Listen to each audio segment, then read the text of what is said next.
Segala sesuatu itu ada di sisi Allah, maka mintalah kepada Allah Subhanahu wa Ta'ala. Kayak ada orang yang menghafal Quran mengandalkan kecerdasannya, beda dengan yang menghafal Al-Quran mengandalkan iman kepada Allah Subhanahu wa Ta'ala. Karena ilmu di dalam Islam tidak disimpan di dalam pikiran dan kepala kita, tapi ilmu di dalam Islam itu disimpan di dalam hati. Al-fiqhu fiqhul qulub, pemahamannya itu dilakukan dengan hati. Mungkin teman-teman ada yang pernah dengar cerita Abdullah ibnu Mas'ud menghafal Al-Quran 1 juz hanya dengan sekali dengar. 1 juz loh hafalannya dengan cuma sekali dengar. Surat apa di Al-Quran yang paling panjang turunnya sekaligus? Panjang 1 juz dan turunnya sekaligus. Ada yang tahu? Surat Al-An'am. Surat Al-An'am itu panjangnya sekitar 11 lembar, 1 juz lebih 1 lembar. Dan itu turunnya sekaligus, beda dengan surat Al-Baqarah. Kalau Al-Baqarah panjang 2 juz setengah, tapi turunnya nyicil, berangsur-angsur. Kalau surat Al-An'am 1 juz turunnya sekaligus. Datang Jibril, terus Jibril membacakan surat Al-An'am kepada Rasulullah. Rasulullah dengar aja. Setelah Nabi selesai mendengar, kata Jibril, ya Muhammad, coba kamu ulangi. Diulang oleh Rasulullah dari ayat pertama sampai selesai 1 juz, tidak ada yang salah. Ini kemampuan hafalan Nabi SAW. Udah gitu Nabi ngumpulin para sahabat, ayo kumpul, halumu ilayya, ayo kumpul ke sini. Telah turun ayat kepada saya yang lebih saya cintai daripada dunia dan seisinya, yaitu surat Al-An'am yang dibuka dengan kalimat pujian Alhamdulillah. Terus Nabi bacain nih surat Al-An'am 1 juz. Bayangin teman-teman, para sahabat selama mendengar Nabi membaca Al-Quran 1 juz, nggak ada para sahabat yang bergerak sama sekali. Nggak ada yang bergerak. Sampai para ulama bilang seandainya merpati bikin sarang di atas kepala mereka, jadi itu sarang. Saking khusyuknya. Para sahabat itu mendengar Nabi baca surat Al-An'am 1 juz dan khusyuk. Nggak ada yang bergerak sama sekali. Diam aja dengerin. Lalu ketika Nabi selesai membaca Al-An'am 1 juz, seorang sahabat yang bernama Abdullah ibnu Mas'ud berdiri mengatakan, ya Rasulullah, saya sudah hafal surat itu. Coba, 1 kali dengar langsung hafal. Cuman tawaduknya Rasul, hebatnya Rasulullah itu, Rasulullah nggak bilang, emang kamu doang, saya juga bisa kayak gitu. Rasulullah nggak ngomong kayak gitu. Padahal Rasulullah juga dari Jibril hafalnya sekaligus. Rasulullah malah bilang, oh gitu, coba Abdullah kamu baca. Lalu Abdullah pun mengulang surat Al-An'am dari ayat pertama sampai selesai 1 juz. Tidak ada 1 huruf pun yang keliru. Apa yang membuat Abdullah mudah dalam menghafal Quran? Ternyata bukan karena Abdullah lebih pintar dari yang lain. Standar, semua orang juga punya kelebihan. Allah kasih akal dan memori. Tapi Abdullah ini orang yang selalu mengandalkan Allah, yakin kepada Allah, makanya Allah mudahkan dia dalam mencari ilmu. Saya teringat kata Abdullah bin Mas'ud ketika dia awal-awal belajar Quran. Kata dia, ta'allamnal iman qabla al-Quran. Kami itu belajar iman dulu sebelum belajar membaca Al-Quran. Sehingga kalau kami membaca Al-Quran, iman kami bertambah. Nanti akan muncul suatu kaum yang belajar Quran sebelum belajar iman. Walaupun mereka membaca sampai 30 juz Al-Quran, imannya tidak bertambah. Belajar iman sebelum belajar Quran. Apa arti belajar iman? Belajar yakin sama Allah. Nih saya nih lagi menghafal Quran. Dan Al-Quran ini adalah firman Allah, kata-kata Allah. Kalau saya pengen mudah menghafal Al-Quran, saya harus minta sama yang memiliki kata-kata ini. Pemiliknya adalah Allah SWT. Berdoa, ya Allah mudahkan saya menghafal Quran. Ya Allah mudahkan saya bertilawah Al-Quran. Allah mudahkan. Jadi bukan hanya mengandalkan kemampuan otak kita, bukan hanya mengandalkan kemampuan memori kita, tapi andalkanlah Allah dalam segala urusan kita. Mulai dari membaca, belajar ilmu, mengamalkan ilmu, beribadah, bekerja, apapun, andalkan Allah Subhanahu wa Ta'ala. Jangan bikin Allah kecewa sama kita. Jangan buat Allah ilfil sama kita. Kalau Allah udah berpaling dari kita, kalau Allah udah unfollow kita nih, itu udah bahaya. Jangan sampai Allah unfollow. Apa unfollow-nya kalau dalam bahasa Al-Quran? Baro'atun minallah. Allah udah gak mau terlibat lagi dalam urusan kita. Jadi orang kalau misalnya mengandalkan Allah, dia akan melihat banyak keajaiban teman-teman dalam hidupnya. Pasti teman-teman sebagiannya mungkin pernah dengar cerita ketika awal-awal dulu saya berangkat Mesir. Itu ngandelin Allah banget tuh. pulang dari Mesir juga kayak gitu. Dan Allah itu emang suka ngasih kejutan. Yang namanya kejutan, kita nggak boleh tahu duluan. Kalau tahu duluan namanya bukan kejutan. Ini nggak jelas nanti kayak gimana jadinya. Masa saya harus memilih pilihan-pilihan yang belum pasti? Udah, kalau itu Allah itu berarti pasti. Kalau pilihan kita itu Allah senang, berarti pasti. Pasti apa? Pasti ditolong. Pasti dikasih keajaiban. Pasti dikasih kebaikan. Itu pasti. Asalkan pilihan kita itu pilihan yang diridhoi Allah. Makanya kalau memilih sesuatu itu, minta ke ustadz atau ke kiai, tanya dulu mana yang Allah suka di antara dua pilihan. Namanya istifta. Setelah istifta, kalau masih galau juga, misalnya ada 5 pilihan. 5 pilihan ini tanya ke kiai, Pak Yai, ini ada 5 pilihan dalam hidup saya. Kira-kira yang Allah ridhoi yang mana nih? Kata Pak Yai, 3 ini nggak baik, tinggal 2 berarti yang Allah ridhoi. Masih galau kan? Baru istikharah. Jadi istifta, baru istikharah. Istifta itu apa? Minta pendapat ulama dulu, mana yang Allah ridhoi. Kalau yang Allah ridhoi itu masih ada 2, dua-duanya baik, baru istikharah, minta Allah yang memilihkan mana yang terbaik di antara yang baik. Libatkan Allah. Doa itu harus jadi kebiasaan kita. Ada apapun, doa. Mau garam, minta sama Allah. Garam aja minta kepada Allah. Sebutir beras, minta kepada Allah. Apapun minta kepada Allah. Karena Allah itu emang suka kalau kita meminta kepadanya. Kalau ada orang yang bilang malu banyak minta ke Allah, mending kita beramal aja, gak usah minta. Sesungguhnya para nabi itu suka meminta kepada Allah. Dan salah satu di antara nabi yang suka meminta kepada Allah itu namanya Ibrahim. Inna Ibrahim la'awwahun halim. Ibrahim itu awwahun. Awwah itu kata ulama tafsir, da'a itu artinya suka meminta, suka berdoa. Masalah sepele, berdoa. Sehingga kalau kita sudah melibatkan Allah dalam hidup kita, Allah Subhanahu wa Ta'ala itu punya banyak cara untuk menyelesaikan masalah kita. Kayak doa Ibrahim pas beliau dimasukkan ke dalam api, itu kan masih ABG gitu kan, Ibrahim pas masuk ke dalam api, kurang lebih usia 17 tahun, masuk ke dalam api. Apa kata Ibrahim? Rabbi, Engkau adalah Tuhan satu-satunya di langit, dan aku adalah hamba satu-satunya di bumi yang menyembahmu. Rabbi, tolonglah aku. Aku tidak berharap kepada yang lain selain Engkau, kata Ibrahim.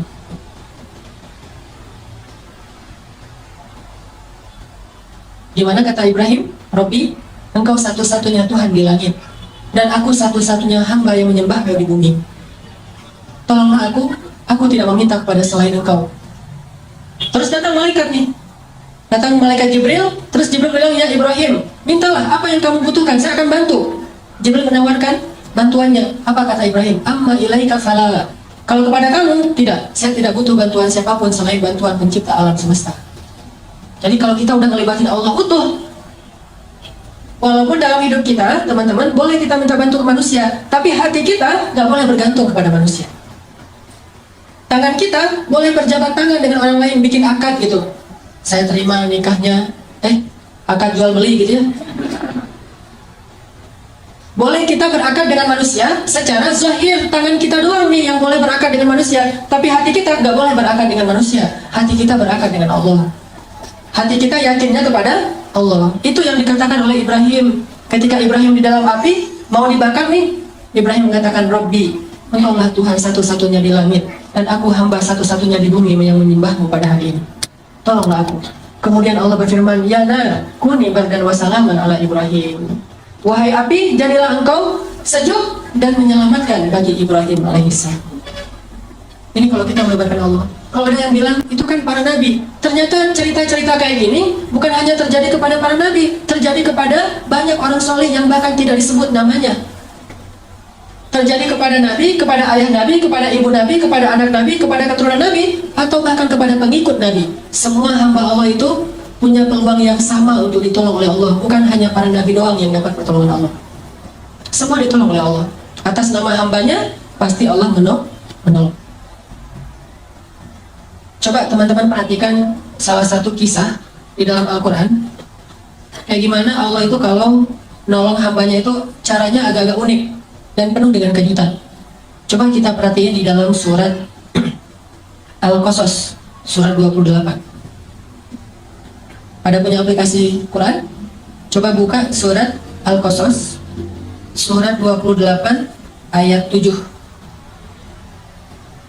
Surat Al-Qasas, surat 28 ayat 7. Saya akan tilawah dulu ayat 7 sampai ayat 13. Surat Al-Qasas ayat 7 sampai ayat 13.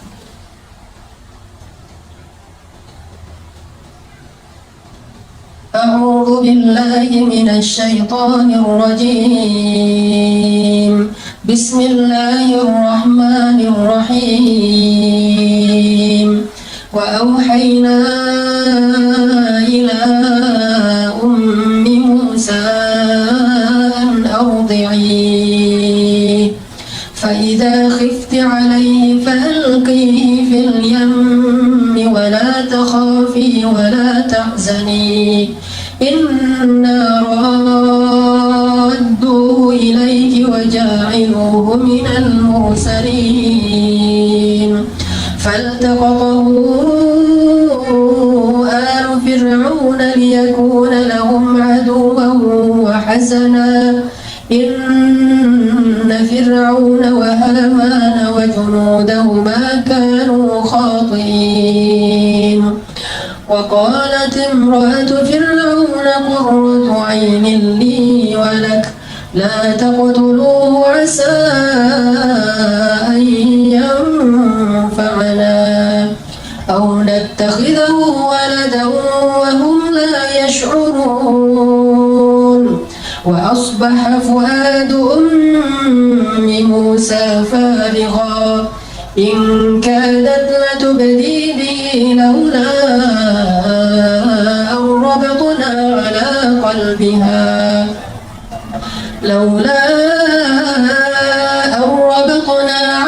قلبها لتكون من المؤمنين وقالت لأخته قصيه فبصرت به عن جنب وهم لا يشعرون وحرمنا عليه المراضع من قبل فقالت هل أدلكم على أهل بيت يكفلونه لكم وهم له ناصحون فرددناه إلى أمه كي تقر عينها ولا تحزن ولتعلم أن وعد الله حق ولكن أكثرهم لا يعلمون. Sadaqallahul Azim. Teman-teman yang dirahmati Allah Subhanahu wa taala. Jadi ceritanya itu kita tahu kalau Fir'aun bikin peraturan orang-orang Bani Israel itu nggak boleh ngelahirin anak laki-laki. Kalau ada bayi laki-laki yang lahir dari suku Bani Israel atau suku budak waktu itu akan langsung dibunuh oleh Fir'aun. Sebab Fir'aun bermimpi nanti akan muncul laki-laki Bani Israel yang akan menggulingkan kekuasaan Fir'aun. Diberlakukan peraturan ini. Setiap ada kelahiran diperiksa sama tentara Fir'aun, diculik, diambil paksa, kemudian dibenamkan di dalam pasir. Kemudian dilemparkan ke dalam sungai Nil. Kemudian diberikan kepada serigala. Kemudian disembelih hidup-hidup. Kemudian diberikan sebagai makanan singa di dalam kandang singa milik Fir'aun. Semua bayi Bani Israel itu dibunuh. Sampai akhirnya setelah sekian tahun laki-laki Bani Israel itu banyak yang sudah wafat karena udah tua, yang bayinya juga dibunuh, terjadilah kelangkaan. Susah mencari laki-laki Bani Israel. Sedangkan orang Mesir butuh laki-laki Bani Israel sebagai budak untuk bekerja, buat piramid, menggembala ternak-ternak mereka, jadi tentara-tentara dari para golongan budak. Setelah generasi laki-lakinya habis, akhirnya Bani Israel hanya bisa mengandalkan perempuan. Dan pastinya tidak bisa maksimal seperti laki-laki, karena tenaga laki-laki lebih kuat dari perempuan. Walaisa dzakaru kal unsa. Barulah Firaun mengevaluasi kembali peraturannya, terus dia ganti. Yang tadinya setiap kelahiran bayi laki-laki dibunuh, sekarang diganti. Setahun boleh melahirkan bayi laki-laki, setahun lagi nggak boleh. Tahun ganjil, kalau lahir laki-laki, bayi laki-laki itu selamat. Tahun genap dibunuh, selang-seling. Dan qadarullahnya, Harun lahir di tahun ganjil, sehingga dia selamat, kakaknya Musa. Sedangkan Musa lahir di tahun genap. Pas Musa lahir, anak laki-laki, ibunya langsung khawatir, tahun ini nggak boleh melahirkan anak laki-laki. Langsung dicari sama tentara Firaun. Akhirnya Allah menyampaikan ilham kepada ibu Musa, mengilhami ibu Musa melalui mimpi agar dia menghanyutkan bayinya di sungai Nil menggunakan satu kayak keranjang gitu. Ibu Musa bingung, benarkah ini perintah Allah? Kenapa mimpi saya aneh sekali beberapa malam terakhir? Akhirnya ibu Musa nanya ke ustadz-ustadznya Bani Israel. Kalau bahasa sekarang mungkin ngejapri ustadznya ya, tapi nggak di-retweet gitu, nggak DM, nggak di-allow, di-follow, nggak di-follow back. Nih ibu Musa nanya kepada ustadz-ustadznya Bani Israel, ya Syekh, saya bermimpi gini, apakah benar ini perintah Allah? Kata para ulama Bani Israel, benar, ini perintah Allah, hanyutkanlah bayimu ke sungai Nil, dan Allah berjanji akan menyelamatkannya dan mengembalikannya kepadamu. Itu janji Allah. Kalau kita mau yakin sama Allah, libatkan Allah, walaupun caranya itu agak-agak aneh menurut logika kita. Aneh gak sih? Bayi baru lahir, kesayangan ibunya banget. Karena bayi Musa itu bayi yang sangat menakjubkan. Nih ya, by the way, Nabi itu semuanya keren-keren, gak ada Nabi yang gak keren. Gak usah Nabi, brand ambassador satu produk aja carinya model yang paling keren kan? Apalagi brand ambasadornya lah, langit itu pasti orang yang paling keren tuh, apalagi Musa. Musa itu terkenal cowok ganteng keren, walaupun mungkin beda dengan Yusuf. Saking gantengnya Musa, saking kerennya Musa, orang Bani Israel itu kepo. Musa itu kan kalau pakai baju selalu baju panjang, kemudian ketutup semuanya. Padahal kan tubuh laki-laki bagian mungkin sampai perut itu bukan aurat, perutnya bukan aurat, dadanya bukan aurat, lengannya bukan aurat. Tapi Musa itu menjaga, walaupun bukan aurat, kalau untuk Musa mungkin bisa jadi aurat, saking kerennya badan Musa. Kalau saya mungkin pas lagi tawaf umrah kan suka pakai ihram, kadang-kadang kelihatan lengannya biasa aja. Tapi kalau kelihatan lengannya Musa, itu cewek-cewek, oh keren Musa, tubuhnya keren banget gitu. Sehingga Musa tuh kalau pakai baju selalu baju panjang. Sampai Bani Israel saking keponya sama Musa, mereka fitnah Musa dengan bilang, tahu nggak kenapa Musa itu pakai baju panjang terus? Nggak pernah kelihatan lengannya, apalagi badannya nggak pernah kelihatan. Kenapa? Karena tubuh Musa itu banyak kudis katanya, banyak penyakit kulit katanya. Posting di mana-mana, viral. Jadi diomongin di antara Bani Israel, Musa penyakit kulit, hashtag posting. Direpost sama Bani Israel. Karena udah viral, semua orang ngomongin fitnah terhadap Musa. Akhirnya Allah Subhanahu wa Ta'ala menunjukkan pembelaannya kepada Musa. Itu nanti disebutnya di akhir surat Al-Ahzab. Suatu hari Musa lagi mandi di sebuah kayak sumur gitu, sumur terus tutup. Musa lagi mandi di situ, bajunya ditaruh di atas batu. Jadi buka baju, taruh di atas batu, hanya pakai celana mandi. Ternyata diam-diam batu itu pindah. Allah yang suruh, batu pindah loh. Oh ya, pindah dia. Batunya pindah. Pas Nabi Musa beres mandi, cari-cari bajunya mana nih, ternyata batunya udah pindah. Dideketin sama Musa, nggak bisa diraih karena Nabi Musa nggak pakai baju, hanya pakai celana. Akhirnya Nabi Musa pakai galah gitu, ngambil bajunya di atas batu. Ternyata pas mau diambil pakai galah, batunya lari. Ini luar biasa, dan ini kisah nyata disebutkan di Al-Ahzab, dan tafsirnya juga demikian. Batunya lari tuh. Pas batunya lari, Musa kan bingung, akhirnya ngejar batu. Thawbi hajar, bajuku dibawa lari batu, ngejar aja. Terus kejar-kejaran, batu Musa. Kemana larinya si batu? Larinya ke pasarnya Bani Israel. Jadi anak-anak Bani Israel lagi main skate gitu, batunya lewat.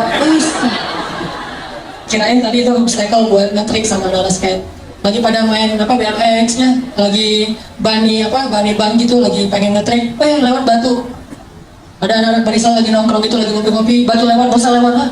Heran, semuanya ngelihat tubuh Musa yang gagah. Sengaja tuh Allah berfirman ke batu supaya larinya di antara orang ramai. Tempat mainnya anak muda, nanti di alun-alunnya Bani Israel, pokoknya keliling aja. Keliling kota, jadi Musa jadi kayak Indoranas gitu. Keliling sambil lari dengan tubuhnya yang keren, sehingga Bani Israel semuanya, lo bawa HP nggak? Ambil kamera. Jadi trending topik. Musa ternyata tubuhnya keren banget. Baru berhenti di tengah pasarnya Bani Israel. Pas batu itu berhenti di tengah pasar Bani Israel, Musa datang langsung ambil baju, pakai, dan Musa marah kepada batu itu, dipukul oleh Musa dengan 3 pukulan, hancurlah batu itu. Musa itu terkenal nabi yang sangat kuat. Bayangin, saking kuatnya Musa, kakaknya aja Harun ditarik di janggutnya, dibanting. Musa. Malaikat turun, kan malaikat kalau ketemu Nabi itu rata-rata menjelma sebagai laki-laki ya. Turun tiba-tiba ada laki-laki di sebelah Musa, ditonjok, buta mata malaikat. Naik ke Allah, ya Allah mata saya, kenapa ditonjok Musa? Sembuh, turun lagi, ya Musa saya malaikat. Kirain tadi begal gitu. Nah, Musa itu terkenal Nabi yang sangat kuat. Dan ketika Musa masih bayi, namanya bayi Nabi tuh, jangankan bayi Nabi, bayi orang biasa aja kan lucu gitu, semua orang sayang pada dia. Allah kasih rasa kasih sayang kepada seorang bayi, apalagi bayi Nabi. Dan nabinya Musa pula yang memang luar biasa fisiknya, sehingga ibunya nggak tega mau menghanyutkan bayinya. Tapi ini perintah Allah, dan yakinlah sama Allah, Allah pasti akan kembali bayimu, nggak akan celaka. Ini ujian buat keluarga Musa. Ibu Musa itu ibu yang sangat beruntung, punya 2 anak laki-laki, dua-duanya Nabi, Harun dan Musa. Kalau yang lain tidak ada ibu yang punya 2 anak laki-laki, dua-duanya Nabi. Yang ada ayah kayak Ibrahim, Ishak dan Ismail. Akhirnya setelah meyakinkan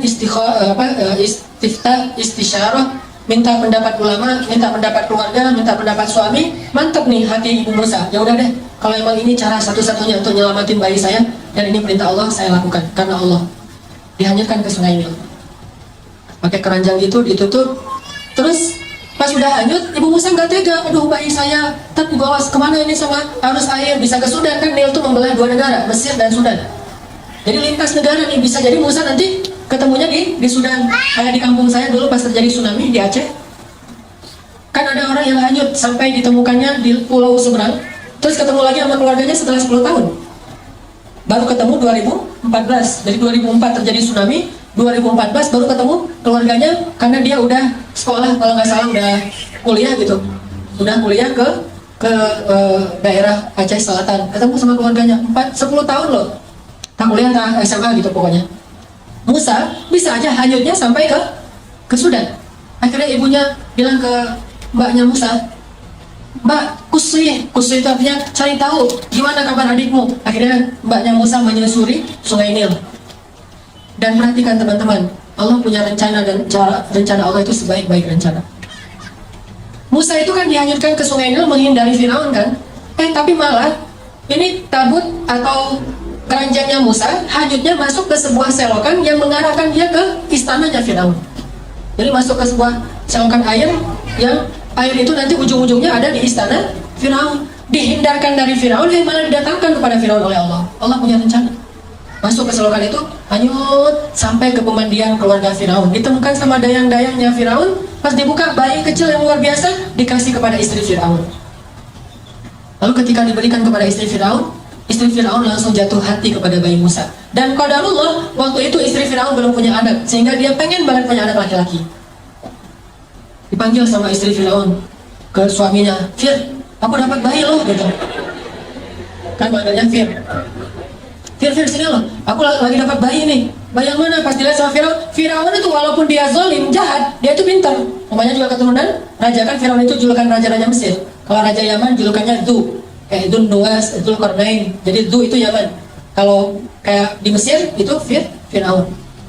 Nah, Firaun ini karena keturunan raja, bukan orang bodoh, dia tahu ini bayi Bani Israel yang dibuang karena takut dibunuh. Akhirnya Firaun mengatakan, ini pasti bayi Bani Israel akan saya bunuh. Kata istrinya, Fir, kan kita nggak punya anak udah berapa tahun. Saya pengen banget punya anak. Kalau kamu mau bunuh dia, jangan sekarang deh. Kasih saya waktu untuk bisa bersenang-senang dulu dengan dia. Qurratu ainin li wa lak. Mudah-mudahan anak ini bisa menjadi kesenangan buat saya dan buat kamu. Kata Firaun, laki la liya. Untuk kamu ya, untuk saya enggak. Ya udah, kamu simpan aja sesuka kamu. Kalau udah bosan kasih ya, biar kau bunuh. Gitu. Kata Firaun. Disimpan dipelihara oleh istrinya Firaun. Pas dipelihara, ternyata hari pertama itu haus, nangis. Bayi Musa nangis, dan istri Firaun, ada yang bilang ini Asia, ada yang bilang bukan. Sebutlah misalnya Asia. Asia nggak punya ASI, akhirnya Asia pun membuat sebuah audisi menyusui di Mesir. Bikin spanduk segala macam iklan di TV, audisi ibu menyusui. Siapa yang bisa menyusui anak istana, anak raja, maka dia akan diberikan kekayaan yang sangat banyak dan akan diangkat sebagai salah satu keluarga angkat raja. Wah, ibu-ibu pada ngantri pengen ikut audisi. Ngantri lama. Ada ratusan orang yang pengen ikut audisi. Satu demi satu datang untuk menyusui Musa. Musa tidak mau. Semuanya pada menyusui. Enggak. Kalau sekarang mungkin gimana? Kalau aku sih yes, nggak tahu mas, anak gitu ya. Nah, ini artinya Musa nolak semuanya. Sampai akhirnya Udah semuanya beres, yang mau menyusui nggak ada yang bisa. Di paling belakang itu kakaknya Musa, mbaknya Musa ikut audisi juga, ngantri. Sama pengawal ditanya, "Oh, ngapain kamu sini?" "Saya mau ngantri."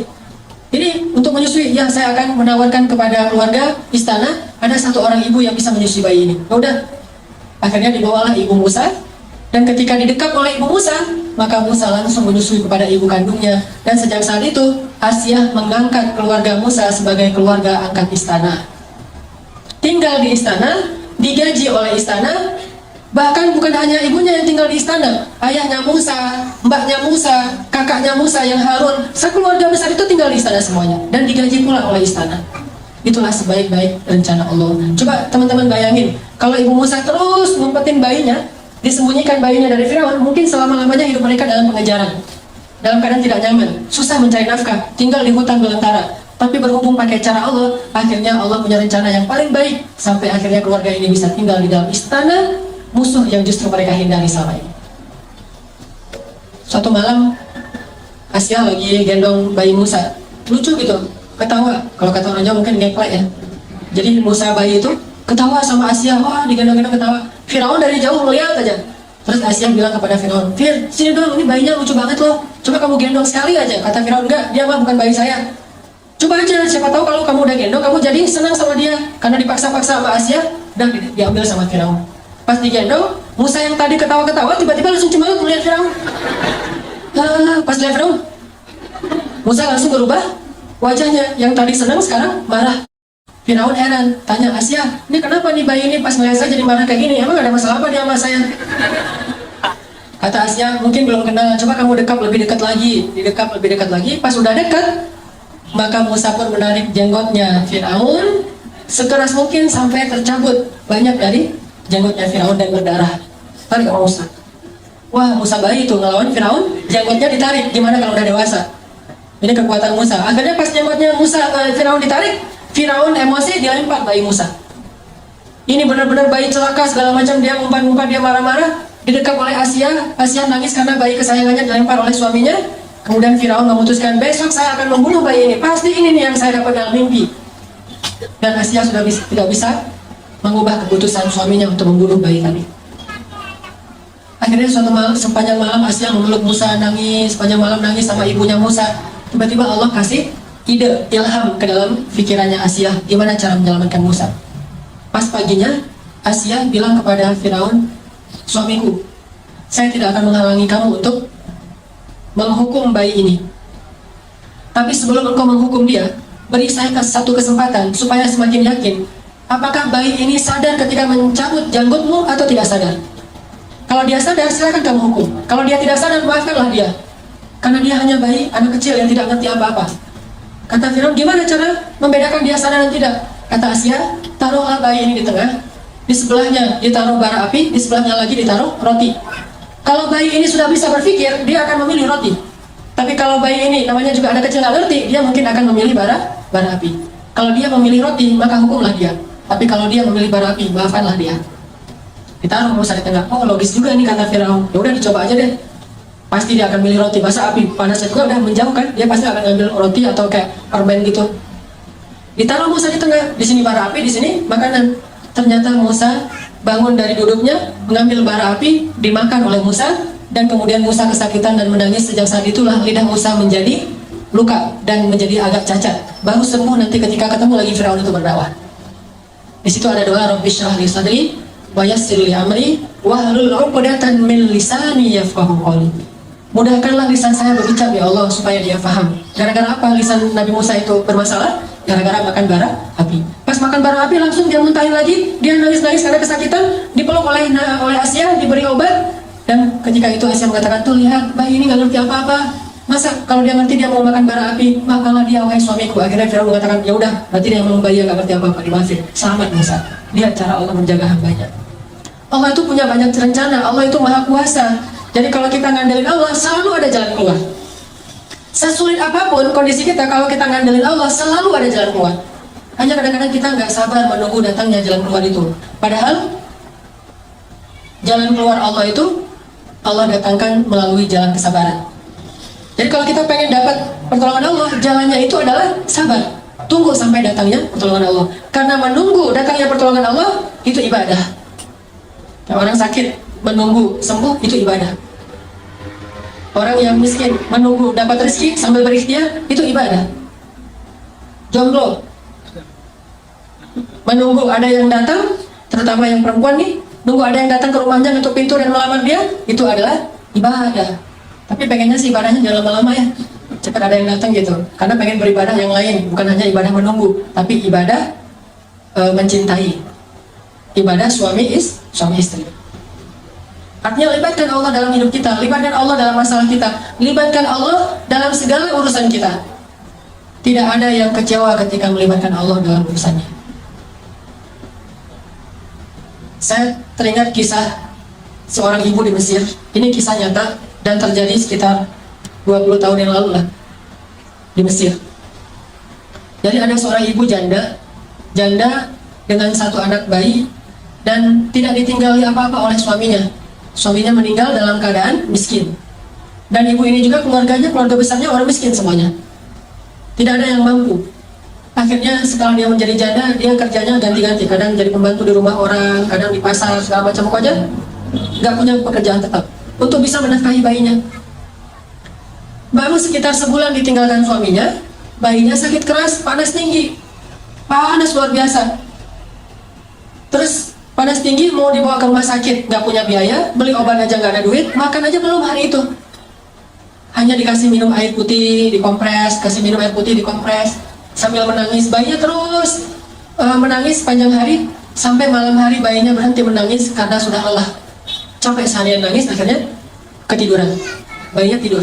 Ketika bayinya tidur, jam 12 malam, ibu ini dalam keadaan bingung, beliau kemudian berwudu, kemudian sholat 2 rakaat. Setelah selesai sholat 2 rakaat, ibu ini berdoa kepada Allah, Robbi, saya ini adalah perempuan yang tidak punya wali, tidak punya suami, tidak ada yang menafkahi saya. Sedangkan saya punya seorang anak dan dia sekarang sakit. Suami saya baru meninggal. Dia curhat sama Allah. Jadi kalau kita doa sama Allah tuh curhat dulu, jangan to the point. Ya Allah minta ini, minta itu. Curhat dulu kayak Nabi Zakaria. Kayak gimana doa Nabi Zakaria? Rabbi inni wahanal 'azmu minni washta'ala ar-ra'su shayba wa lam akun bidu'aika rabbi syaqiyya. Rabbi, tulang saya sudah lemah, rambut saya sudah putih. Curhat dulu masalah kita apa. Dia curhat kepada Allah tentang masalahnya. Dia nggak punya uang untuk beli obat, nggak punya nafkah, bahkan hari ini makan juga belum. Terus dia bilang di akhir doanya, Rabbi, aku pasrahkan hidupku ini kepadamu. Aku serahkan urusan masalahku ini kepadamu. Berilah jalan keluar kepadaku dan anakku, wahai Allah. Dia berdoa kepada Allah, minta diberikan jalan keluar. Akhirnya pas habis berdoa, tiba-tiba ada orang yang ketuk pintu rumahnya. Assalamualaikum. Dibukain pintu seorang laki-laki. Assalamualaikum. Mana anakmu yang sakit? Saya seorang dokter. Mana anakmu yang sakit? Akhirnya ibu ini heran. Dokter datang ke rumahnya sendiri, padahal dia nggak manggil. Ditunjukin. Dokter ini meriksa bayi itu, diperiksa sama dokternya. Setelah diperiksa, dibuatin resep obat. Terus dokternya bilang kepada ibu, nih resep obatnya, silakan dibeli obatnya di apotek segera, ini kasihan anaknya udah terlalu panas dan harus segera diberikan obat. Terus saya mau pulang, silakan diselesaikan administrasi, minta bayar. Ibu ini bingung pas dokternya minta bayaran. Kata ibu ini, dokter, saya nggak punya uang. Terus dokternya bilang, terus kalau ibu nggak punya uang, ngapain ibu telepon saya? Tengah malam, jam 1 malam telepon saya. Kata ibu ini, saya tidak telepon dokter. Terus dokternya keluarin kertas alamat. Ini benar gak nih alamat rumah ini? Tadi yang telepon soalnya nyebutin alamatnya ini nih. Kata ibu, benar ini alamat rumah saya. Terus mana laki-laki yang tadi telepon? Kata ibu ini, saya nggak punya suami, nggak ada laki-laki di rumah. Ini telepon aja nggak ada di rumah. Handphone atau telepon rumah nggak ada. Baru dokter ini curiga. Terus siapa yang tadi menelpon dokter tengah malam jam 1? Sekitar 15 tahun yang lalu lah terjadi musik. Dokter ini duduk, nanya kepada ibu, ibu sebetulnya apa yang terjadi? Apa yang terjadi tadi jam 1 malam? Ibu ini cerita kondisinya, masalah anaknya, terus dia cerita jam 1 malam tadi dia baru telepon Allah. Dia sholat 2 rakaat, dia berdoa kepada Allah. Entah gimana ceritanya, entah malaikat, entah manusia, pokoknya Allah alam, Allah yang mendatangkan dokter itu ke rumahnya. Mendengar cerita ini, dokternya merinding, terharu. Akhirnya datang lagi periksa lebih serius lagi bayinya. terus keluar cari obat sendiri dokternya ke apotek, datang lagi kasih obat, kemudian ngasih lagi hadiah untuk keluarga ini untuk 1 bulan. Dan sejak saat itu dokter ini suka memberikan nafkah rutin kepada keluarga ini setiap bulan, dan kadang-kadang dipanggil ke rumah untuk bantu-bantu di rumahnya. Artinya Allah punya banyak cara untuk membantu hambanya. Panggil aja Allah SWT. Ada apa-apa telepon Allah. Dan telepon Allah itu paling enak tuh, nggak pernah di-reject. Nelfon manusia di-reject tuh. Nelfon kan suka ada tulisan saya lagi meeting, lagi nyetir kan ya, atau lagi galau gitu kan, bisa juga custom, bisa tulis sendiri lagi galau.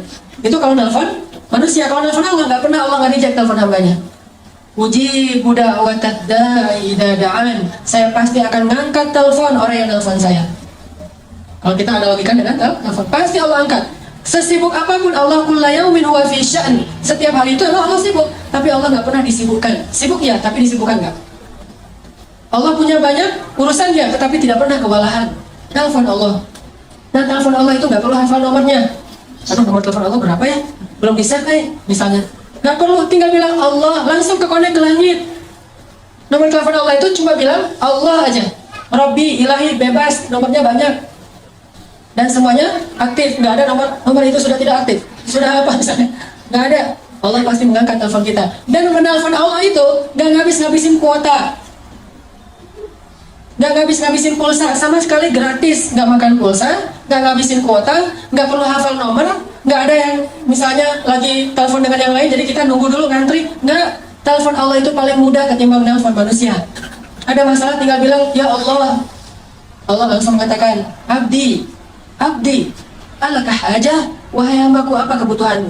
Bahkan di waktu tertentu Allah yang datang kepada kita, bukan cuma kita telepon Allah jarak jauh, Allah datang kepada kita. Sepertiga malam terakhir Allah turun ke langit dunia. Terus Allah mengatakan, adakah orang yang membutuhkan pertolongan, aku tolong? Hal min dhi hajah, adakah orang yang butuh ampunan, aku ampuni? Adakah orang yang butuh keajaiban, aku berikan keajaiban dalam hidupnya? Allah sendiri yang nanya kepada kita. Jadi ada masalah sedikit, telepon Allah, minta Allah terlibat dalam urusan kita. Gak usah khawatir, karena Allah itu akan mengangkat telepon kita. Allah nggak mungkin ngecewain hambanya yang berdoa kepadanya. Langsung hubungi Allah. Dan tahu cara supaya doa kita itu benar-benar langsung menggetarkan arasy? Kalau kita pengen doa kita itu menggetarkan arasy, pas kita telepon Allah itu deringnya tuh kencang, berdoalah dengan hati. Doa itu bukan hanya dengan suara yang lantang, walaupun itu juga kadang dibolehkan. Tapi ada doa yang suaranya lirih, tapi arasy di langit itu bergetar. Doa siapa? Yang pelan banget, tapi arasnya bergetar. Doa Nabi Yunus alaihissalam. Subhanaka inni kuntu minadh dhalimin. La ilaha illa anta subhanak inni kuntu minadh dhalimin. Doanya pelan. Bayangin, saking lirih dan pelannya doa Nabi Yunus, ikan paus yang menelan beliau aja nggak dengar kalau Nabi Yunus lagi berdoa di perutnya, nggak dengar. Jadi ikan paus tuh nggak, lagi baca apa sih lo di perut gua? Nggak, ikan pausnya aja nggak dengar apa yang dibaca oleh Nabi Yunus. Ikan-ikan yang ada di lautan itu nggak ada yang dengar apa yang diucapkan oleh Nabi Yunus. Tapi doa yang begitu lirih tersebut bisa bikin arasy bergetar. Sampai malaikat-malaikat yang membawa arasy bertanya, ya Allah, ini suara siapa yang menggetarkan arasy? Suara siapa yang begitu lirih? Suara siapa yang begitu lembut? Kasihan dia ya Allah, siapa itu ya Allah? Kata para malaikat arasy. Kata Allah, itu hambaku Yunus yang meminta ampun kepada Anda. Apa kata para malaikat? Ya Allah, kasihan dia, ampuni dia. Ampuni dia ya Allah, ampuni. Terus malaikat mengaminkan doa-doa Nabi Yunus, sehingga Allah mengatakan, wahai para malaikat, aku telah mengampuni dosanya. Doa, suaranya pelan, di dalam perut ikan, bahkan ikan yang menelannya aja nggak dengar, tapi arasy Allah bergetar. Kenapa? Karena doa ini bukan dengan suara yang keras, tapi dengan hati yang yakin kepada Allah. Kalau kita mau mengilmiahkan itu gampang sebetulnya.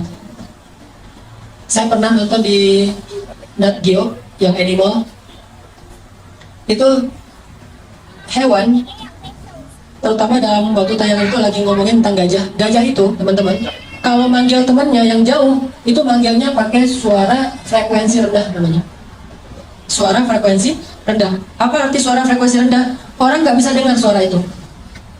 Walaupun orangnya ada di sebelah gajah, tapi nggak bisa dengar. Sedangkan temannya yang jarak 10 kilo, itu bisa dengar.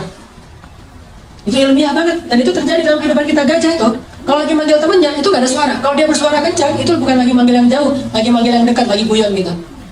Jadi sekelompok gajah kalau lagi guyon suaranya keras. Tapi kalau lagi manggil yang jauh, dia nggak pakai suara yang seperti kita dengar. Justru suaranya itu tidak terdengar. Taunya dari mana? Taunya bagian telinganya itu agak begini, yang tadinya agak ke samping, sekarang tiba-tiba jadi tegak gitu.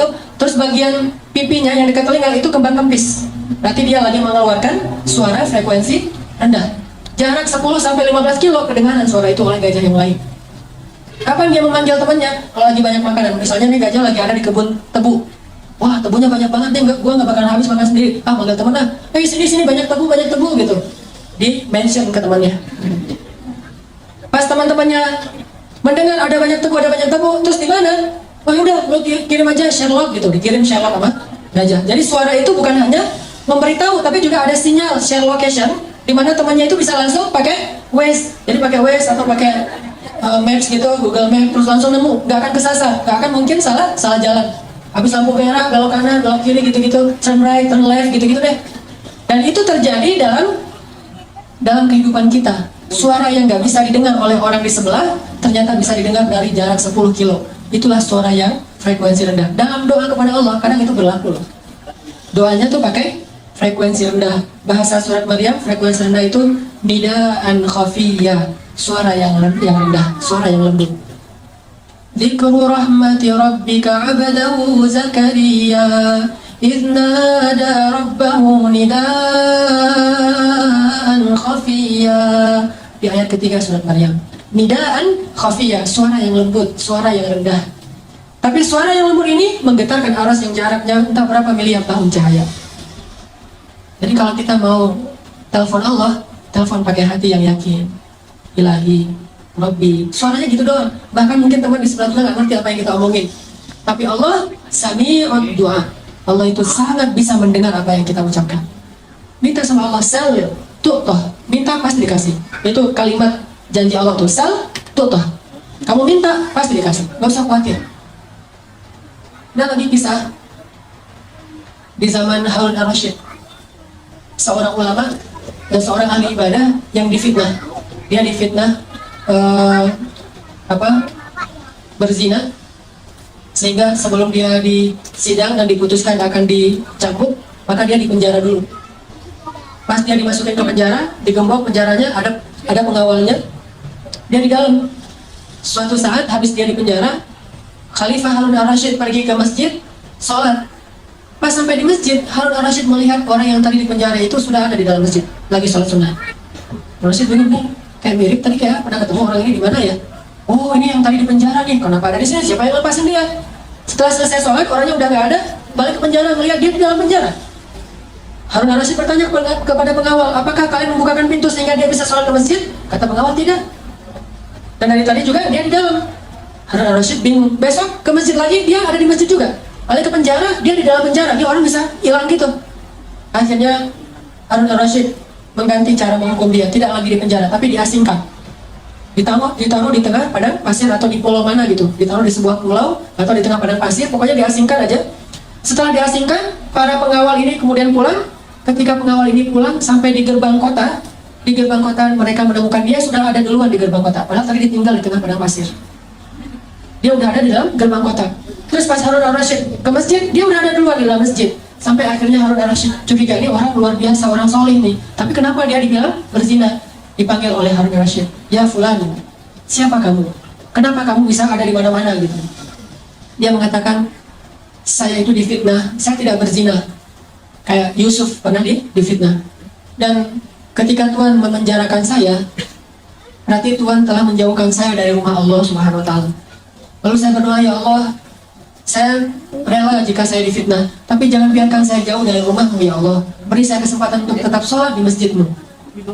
Sehingga akhirnya entah gimana ceritanya, pokoknya dia bisa sholat di masjid aja, balik lagi ke penjara, sholat lagi ke masjid, balik lagi ke penjara, tanpa harus membuka gerbang penjaranya. Dan ini kisah nyata terjadi di zaman Harun al-Rashid. Akhirnya orang ini dibebaskan, dan Harun al-Rashid juga belajar tentang ketaatan kepada Allah dari orang ini. Artinya kalau orang melibatkan Allah, banyak hal-hal yang ajaib, surprise terjadi dalam hidupnya. Kalau kita nggak percaya, itu alasan kenapa keajaiban tidak terjadi dalam hidup kita. Begitu kita ragu, tidak ada keajaiban. Keajaiban itu hanya Allah berikan kepada orang yang yakin 100% kepada Allah. Kalau ada masalah, minta sama Allah. Saya pernah beberapa kali, mungkin teman-teman juga pernah ngalamin pengalaman spiritual pribadi. Kayak misalnya kehilangan sesuatu. Saya tuh dulu pernah mau usaha, awal-awal pulang dari Mesir, saya punya modal $1.000. Pengen bikin usaha gitu. Saya nggak mau nyebutin nama usahanya, cuman bagi saya, usaha itu kayak syubhat. Takutnya rezekinya nggak halal-halal banget gitu. Syubhat itu kan ragu antara halal dan haram. Saya ragu ini boleh nggak nih usaha kayak gini. Soalnya nanti hasilnya jadi gini. Saya khawatir. Akhirnya gara-gara itu jadi galau mikir, ya udah deh, saya tahan dulu, saya hold dulu, nggak jadi usaha itu. Saya berdoa kepada Allah, ya Allah, saya kan nggak jadi bikin usaha itu karena takut rezekinya nggak halal. Berarti saya melakukannya karena Engkau ya Allah. Kalau begitu, beri saya yang lebih baik daripada ini. Baru saya berdoa kayak gitu malam hari, besoknya dapat tawaran untuk pindah ke Bandung. Jadi istri saya di Jawa, kita dapat tawaran untuk pindah ke Bandung. Pas pindah ke Bandung, istri saya awal-awalnya ngajar, saya nggak ngajar. Karena emang saya awalnya nggak ada cita-cita pengen jadi dosen. Saya lebih senang yang freelance gitu. Waktu itu karena emang kita baru-baru pindah ke Bandung dan masih dalam keadaan susah, kontrak rumah di sebuah rumah kecil dekat pembuangan sampah di tengah kota Bandung. Terus saya nyari-nyari kerjaan gitu, pengen jadi guru di pesantren, saya masukin ijazah, nggak ada yang terima. Semuanya alasannya kita udah kelebihan ustadz, jadi udah nggak butuh tambahan guru. Karena nggak bisa jadi guru, akhirnya saya nerjemahin buku. Nerjemahin buku-buku yang berbahasa Arab, saya terjemahin di rumah. Ada modal laptop, saya beli 3 juta gitu, laptop second. Terus terjemahin buku. Pas udah selesai terjemah, saya kirim ke penerbit. Semua rata-rata jawabannya, buku ini udah pernah ada yang nerjemah, jadi nggak boleh lagi diterjemah. Wah, saya salah. Sebulan nerjemahin ternyata nggak bisa diterbitin. Akhirnya putus asa nerjemahin buku, nulis buku sendiri. Nulis, udah selesai nulis buku, nawarin ke penerbit. Katanya ini kurang layak diterbitkan. Nggak bisa diterbitin, karena nggak keren tulisannya. Akhirnya, kalau orang nggak mau nerbitin buku saya, kenapa nggak saya terbitin sendiri? Mulailah saya mencoba menerbitkan sendiri. Saya desain. Bayangin teman-teman ngedesain cover buku pakai PowerPoint. Lucu kan? Harusnya kan pakai Corel Draw, pakai InDesign, ini pakai PowerPoint karena nggak bisa ngedesain, pakai PowerPoint, pakai Word. Ya, jadi layoutnya tuh manual gitu, pakai Word gitu, terus di capture, cetak aja. Cetak 1.000 buku. Udah selesai dicetak, penerbitnya nama sendiri, penulisnya sama, penerbit sama aja tuh, sama sendiri. Dicetak, udah gitu nggak tahu jualan kemana. Saya kirim ke Sumatera ke teman-teman anak-anak Kairo yang udah pulang, kirim ke lewat bus-bus malam gitu, yang lebih murah, pakai kotak Marlboro, saya angkat tuh di jalan raya tuh. Penulis buku mengangkat kardus bukunya sendiri, wah jadi pulih gitu. Kirim terus, udah selesai dikirim, ada yang balik, ada yang nggak balik misalnya. Terus ada book fair, Islamic book fair di Bandung, saya coba pinjam stand salah satu penerbit Islam yang ada di Bandung. Boleh nggak saya pakai standnya sedikit aja, satu space kecil buat buku-buku saya, nanti bagi hasil. Oh boleh. Udah, saya bawa buku saya pakai baju kaos gitu, saya taruh buku di situ. Cover bukunya, wajah saya pun paling gede. Kan lagi pencitraan ya, wajahnya paling gede. Bikin expander-nya juga wajah saya doang tuh, tulisannya dikit. Udah selesai gitu, taruh, pakai expander, bukunya disusun jadi kayak tornado gitu, kayak piramid gitu biar orang menarik beli. Terus naik motor kan, ganti baju dulu. Tadi kan baju kulit, sekarang baju penulis. Baju penulis, ganti baju, pakai baju putih gitu. Terus pakai pulpennya juga masih pilot, taruh sini. Saya berdiri di sebelah stand saya, orang-orang nanya ini buku apa? Buku tentang tadabbur Al-Quran. Penulisnya siapa? Itu penulisnya. Oh, ini tanda tangan. Mulai dari situ usaha buku. Dari usaha buku ganti lagi ke usaha jual beli pulsa. Waktu itu di Bandung ada 60 cabang pulsa di Bandung selama 1 tahun. Terus ganti lagi, bukan ganti, nambah lagi ke usaha jual beli mobil second. Nambah lagi ke properti walaupun kecil-kecilan. Terus berkembang. Baru akhirnya saya sadar, ternyata benar ya. Kalau kita meninggalkan sesuatu karena Allah, Allah kasih yang lebih baik daripada apa yang sudah kita tinggalkan. Libatkan Allah. Mengambil sesuatu karena Allah, meninggalkan sesuatu karena Allah. Libatin aja Allah dalam segala urusan kita. Pasti mudah urusan kita. Awal-awal saya di Bandung itu, ketika awal-awal merintis, anak saya lahir, saya yang jadi bidan. Anak saya lahir tuh, mau dibawa ke bidan, udah telat, udah keburu lahir. Ya udah, saya jadi bidan aja. Udah, tutup semuanya. Bernafas, wah langsung jadi bidan. Saya tarik anaknya, pas udah selesai keluar, baru bingung nih gimana memutusin plasenta. Karena nggak tahu cara memutusin plasenta, baru telepon ambulan, dibawa sama ambulan. Kenapa kok gitu-gitu amat? Tapi saya bersyukur, alhamdulillah jadi lumayan ngirit lah biaya ngelahirin, karena bidannya nggak perlu dibayar. Segitunya, artinya kalau misalnya kita benar-benar melibatkan Allah itu, Allah emang suka ngasih kejutan-kejutan. Di Mesir saya dapat kejutan, di Jawa saya dapat kejutan, di Bandung saya dapat kejutan. Sampai hari ini sering dapat kejutan. Ada masalah dikit, saya langsung bilang, Allahumma ajurni fi musibati wa akhlif li khairan minha. Ya Allah, beri saya pahala dalam musibah ini, terus beri saya ganti yang lebih baik. Enak kan? Jadi kalau kita kehilangan sesuatu, ini pengen diganti sama Allah dengan yang lebih baik. Diputusin, alhamdulillah, ya Allah beri saya ganti yang lebih baik. Jadi kalau kita jalan sendiri-sendiri aja ya, maksudnya kita putus aja, alhamdulillah, ntar Allah ganti yang lebih baik daripada kamu gitu. Artinya Allah itu kalau kita libatin gak akan ngecewain. Saya pernah kayak dicurangin orang gitu dalam satu, namanya orang usaha kan macam-macam ya, dicuranginnya nggak gede sih, namanya juga usaha kecil sekitar 1,5 juta. Pas dicurangin gitu, ya udah daripada rame-rame, saya udah aja diberesin, rugi 1,5 juta. Pas udah rugi saya doa, ya Allah beri saya pahala dalam musibah ini, terus beri saya ganti yang lebih baik daripadanya. Seminggu kemudian Allah kasih rezeki sebuah usaha, sebuah proyek yang keuntungannya 15 juta, 10 kali lipat daripada yang saya rugi sebelumnya. Libatin Allah. Jadi kalau kita libatin Allah, ada masalah dikit, kita nggak langsung putus asa. Oh, gampang kalau rugi di sini mah minta aja lagi ke Allah, ntar Allah ganti yang lebih baik. Gitu. Nggak sampai kita jadi stres mikirin sesuatu yang gak nyaman dalam hidup kita. Udah serahin aja sama Allah. Saya pernah malam-malam, dulu saya pakai salah satu handphone tuh yang kayak saya beli kurang lebih harganya 1.200.000 lah, handphone sederhana. Malam-malam ada acara Qiyamul Lail di masjid. Dan saya waktu itu telat bangun, acara Qiyamul Lailnya jam 2, saya jam 2 baru bangun, kan kaget tuh. Jam 2 baru bangun, udah jam 2, orang-orang udah pada nunggu. Sementara jarak rumah ke masjid itu kalau malam 15 menit lumayan, belum lagi butuh segala macam. Kaget, saking kagetnya buru-buru, handphone jatuh, pecah, udah nggak bisa dipakai. Saat itu juga saya berdoa, ya Allah, beri saya pahala dalam musibah ini, beri saya ganti yang lebih baik daripadanya. Besok pagi loh, dan itu wallahi hanya berselang beberapa jam. Besok pagi diganti sama Allah dengan waktu itu Samsung Note 5 yang harganya waktu itu masih 10 juta. Diganti langsung di waktu yang sama, padahal belum selesai tuh mikirin yang tadi, tadi jatuh, kalau nggak jatuh udah ada handphone, sekarang ini minjam handphone istri dulu, jatuh langsung Allah ganti dengan yang lebih baik, kayak gitu. Gimana caranya? Jangan selalu menerjemahkan rezeki yang tidak diduga-duga itu sedekah, nggak selalu sedekah. Bisa juga usaha, bisa proyek, bisa apa aja lah. Yang jelas Allah ganti yang lebih baik. Libatin Allah dalam hidup. Ummu Salamah, begitu suaminya meninggal, Abu Salamah, Ummu Salamah doa. Dan doa ini diajarkan oleh Nabi, ya Allah, beri saya pahala dalam musibah ini dan beri saya ganti yang lebih baik. Terus Ummu Salamah heran sendiri gitu, loh, yang lebih baik, siapa yang lebih baik daripada Abu Salamah? Abu Salamah itu suami yang paling ideal. Setelah selesai masa haid, datanglah Rasulullah melamar Ummu Salamah. Ternyata ini yang lebih baik daripada Abu Salamah. Gak mungkin Allah ngecewain kita. Itu teman-teman yang dirahmati Allah. Yuk kita belajar sama-sama berhijrah kepada Allah. Bukan berhijrah ke suatu tempat, dari luar masjid ke masjid, bukan. Tapi berhijrah kepada Allah. Dan Allah ma'akum aina ma kuntum, dimana bersama kita dimanapun kita berada, di masjid, di kantor, di jalan, di rumah, dimanapun Allah bersama kita. Jadi kalau kita hijrahnya ke Allah, artinya kita ada masalah dikit, telepon Allah, insya Allah Allah akan selalu menyertai kita dan Allah akan selalu menjaga kita. Ihfazillah yahfazka, jaga hubungan kamu sama Allah, Allah yang akan menjaga hidup kamu seutuhnya. Mudah-mudahan ini jadi booster buat kita, jadi penyemangat buat kita dalam mendekat kepada Allah, terutama dalam berdoa. Mulai sekarang coba koleksi lebih banyak doa. Doa sehari-hari, mulai doa makan, doa tidur, doa segala macam, termasuk doa-doa yang bisa kita baca di dalam sujud. Karena ketika sujud itu waktu yang paling baik untuk berdoa. Kalau kita sujud nggak tahu baca apa, itu rugi. Karena waktu sujud itu dekat banget sama Allah SWT.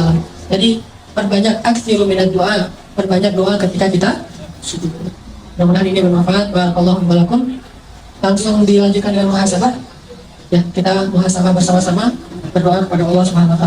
Mudah-mudahan Allah SWT memberikan kepada kita keberkahan dalam hidup kita, keberkahan dalam rezeki kita, dan keberkahan di dalam usia kita. Ilahi Anta Rabbi la ilaha illa Anta. Ilahi ij'alni laka dzakkarin laka syakkarin. Allahumma ilaika aslamna wa bika amanna wa alaika tawakkalna wa ilaika anabna wa bika khasamna. Na'udzu bi'izzatika an tudillana Antal hayyul ladzi la yamut wal insu wal jinnu yamutun. Ya Allah ya Rabbi, kepadamu lah kami berserah diri, kepadamu lah kami beriman ya Allah, kepadamu lah kami serahkan urusan hidup kami, kepadamu lah kami kembali, kepadamu lah kami bergantung, hanya kepadamu lah kami berharap ya Allah. Kami yakin Engkau maha mendengar doa-doa hamba-Mu. Kami yakin Engkau tidak akan mengecewakan orang yang datang kepadamu. Kami yakin rahmat-Mu mendahului kemarahan-Mu. Kami yakin karunia-Mu maha luas. Kami yakin Engkau maha pemaaf ya Allah. Kami yakin Engkau maha pemurah ya Allah. Karena dengan kemurahan-Mu lah kami mendapatkan kebahagiaan dalam hidup ya Allah. Hidup kami adalah kemurahan-Mu ya Allah. Hidup kami adalah rahmat-Mu ya Allah. Hidup kami adalah anugerah dari-Mu ya Allah. Engkau maha segala-galanya. Semua kebaikan ada di tangan-Mu ya Allah. Semua kebaikan ada di dalam genggaman-Mu ya Allah. Ilahana, hari ini kami berkumpul, bersimpuh di sini. Kami memohon ampunan dari-Mu ya Allah. Tidaklah kami melangkahkan kaki kami dari rumah kami ke sini kecuali karena kami mengharapkan ridha-Mu ya Allah. Tidaklah kami melangkahkan kaki kami ke sini kecuali karena mengharapkan ampunan-Mu ya Allah. Tidaklah kami melangkahkan kaki ke sini kecuali mengharapkan rahmat-Mu ya Allah. Ampunkanlah dosa-dosa kami ya Allah. Rahmati kami ya Allah. Lindungi kami dari godaan syaitan dan hawa nafsu ya Allah. Janganlah Engkau biarkan kami kembali terjatuh di lubang yang sama ya Allah. Jangan Engkau biarkan hati kami condong kembali kepada dosa-dosa setelah Engkau beri petunjuk ya Allah. Janganlah Engkau biarkan kami kembali kepada masa lalu saat kami masih jauh dari-Mu ya Allah. Bantu kami dalam proses hijrah kami ya Allah. Bantu kami dalam perjalanan hijrah kami ya Allah. Bimbing kami ya Allah. Kuatkanlah hati dan azam kami ya Allah. Istiqomahkanlah amal kami ya Allah. Ilahana, kami memohon kepadamu ridha-Mu ya Allah dan juga surga-Mu. Kami juga berlindung kepadamu dari kemarahan-Mu dan neraka-Mu ya Allah. Ridhoilah kami ya Allah. Golongkanlah kami termasuk ahli surga-Mu ya Allah. Jangan Engkau murka kepada kami karena dosa-dosa kami ya Allah. Dan jangan pula Engkau masukkan kami ke dalam neraka-Mu ya Allah. Ilaha, ajarkan kami untuk terus beriman kepadamu. Ajarkan kami untuk terus mengerti mana yang halal dan haram dalam agama-Mu. Ajarkan kami cara mendekat kepadamu ya Allah. Ajarkan kepada kami ilmu yang Kau ajarkan kepada orang-orang saleh di antara kekasih-Mu. Ilahana, beri kami ilmu yang bermanfaat. Beri kami hati yang khusyuk.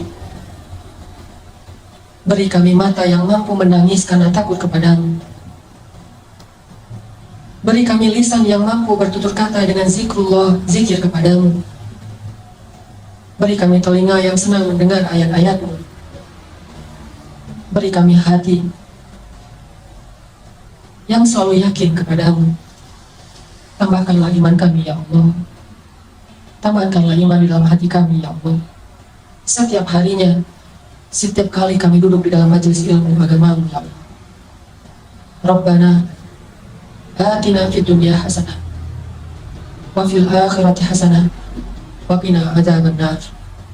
Subhanakallahumma wa bihamdika asyhadu an la ilaha illa anta astaghfiruka wa atubu ilaik. Assalamualaikum warahmatullahi wabarakatuh.